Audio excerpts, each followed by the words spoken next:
Once your clothespin is painted green all the way around, you're going to take your brown pipe cleaner and we're going to put it right where that line is. Do you see that line? And we're going to put it right there and we're going to wrap it all the way around. And then once you get to the round, you're going to twist the edges together. So twist, twist, twist, twist, super tight, as best as you can. Once you got it twisted, just lay that little bump down if you have one. And there is the beginning of his belt for your leprechaun. Next, we're going to put on his beard. So you're going to need your little orange pom-poms and one glue dot. Peel that glue dot off and put it down at the bottom, okay? That's where the beard goes, down at your chin.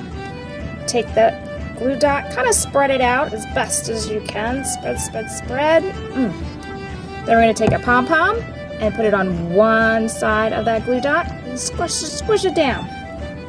Take another pom-pom and put it on the other side and squish it down. Squish, squish, squish. Good job, guys. Perfect. And there's his little beard so far.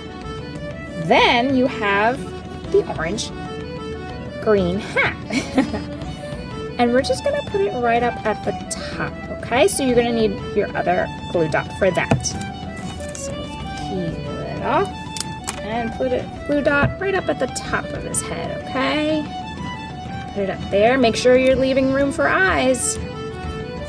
Take your hat and stick it on the glue dot. And if you want, you can kind of fold it around a little bit. Okay, I have a little bit of room. It's a little crooked. Let me fix it there.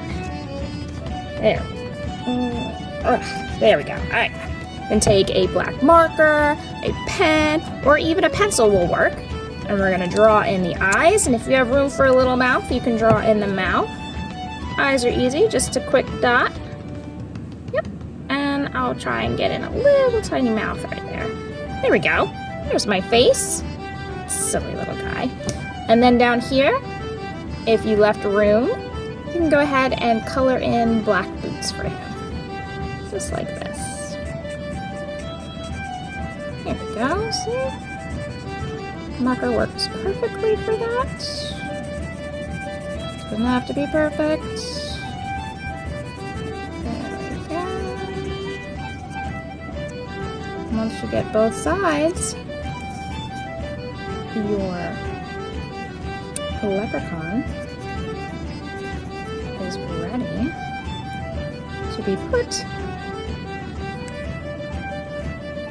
on the side of your Shamrock Growing Pot.